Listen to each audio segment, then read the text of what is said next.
सेठ जी थे, उनके पास बहुत पैसा था। वे बड़ी मेहनत से काम करते थे। घर में सब कुछ ठीक ठाक था। हर तरफ से बड़ी मौज थी। एक दिन उन्होंने अपने मुनीम को बुलाकर कहा कि ये पता करो कि हमारे पास कितना धन है और कब तक के लिए पर्याप्त है। मुनीम जी ने भरोसा दिया कि कुछ दिन में सारा हिसाब किताब बता दूंगा। एक दिन मुनीम जी हिसाब लेकर आ गए और सेठ जी से बोले, सेठ जी, जिस हिसाब से आज खर्च हो रहा है उसी हिसाब से अगर आज से कोई कमाई न हो तो 7 पीढ़ियां खा सकती हैं। ये सुनकर सेठ जी चौंक पड़े। वे बोले, मुनीम जी, आप ये क्या कह रहे हैं? मेरी 8वीं पीढ़ी का क्या होगा? इसका मतलब है कि 8वीं पीढ़ी की संतान भूखी मर जाएगी। मुनीम कुछ समय चुप रहा, फिर बोला, सच्चाई तो यही है। सेठ सोचने लगे और तनाव में आ गए। धीरे धीरे वे बीमार रहने लगे। बहुत इलाज करवाया मगर कुछ फर्क नहीं पड़ा। सेठ जी दिन ब दिन ढलते जा रहे थे। सेठ जी का एक दोस्त था। वो जब सेठ जी का हालचाल पूछने आया तो देखा कि सेठ जी काफी तनाव में हैं। पूछने पर वे बोले, इतना कमाया फिर भी क्या हुआ? 8वीं पीढ़ी के लिए कुछ नहीं है। दोस्त बोला, सेठ जी, एक काम करो, थोड़ी दूरी पर एक पंडित जी रहते हैं। यदि उन्हें मंगलवार सुबह रोटी खिलाएं तो आपका रोग ठीक हो जाएगा।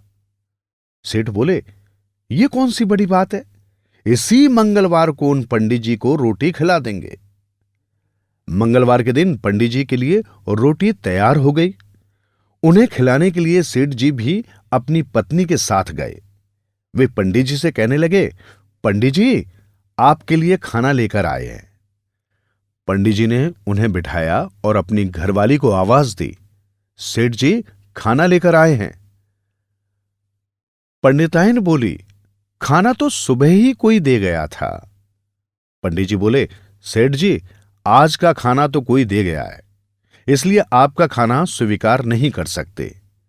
सेठ जी बोले, पंडित जी, मैं तो बड़ी उम्मीद से खाना लेकर आया हूं, इसे स्वीकार करें। पंडित जी बोले, सेठ जी, हमारा ऐसा नियम है कि सुबह जो पहले ले आए उसी का भोजन स्वीकार करते हैं, उसके बाद हम कुछ नहीं लेते, इसलिए मुझे क्षमा करना, हमारा ऐसा ही संकल्प है। सेठ जी ने कहा, शाम के लिए या कल के लिए? पंडित जी ने कहा, नहीं, कल जब आएगा तो कल को देखेंगे, कल के लिए आज नहीं सोचते, कल आएगा तो ईश्वर भेज देगा।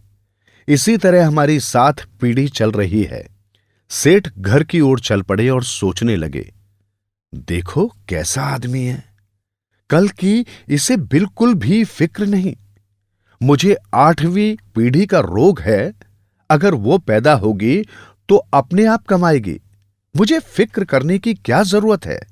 सेठ जी का दिमाग घर आते आते ठीक हो गया। उनकी समझ में आ गया कि जो पैदा होगा वो हाथ लेकर पैदा होगा, उसके लिए हमको ज्यादा नहीं सोचना चाहिए। पत्थर के अंदर भी कीड़ा पलता है, उसका भी कोई साधन होता है। मनुष्य को कर्मशील होना चाहिए, तभी कोई दिक्कत नहीं आती है।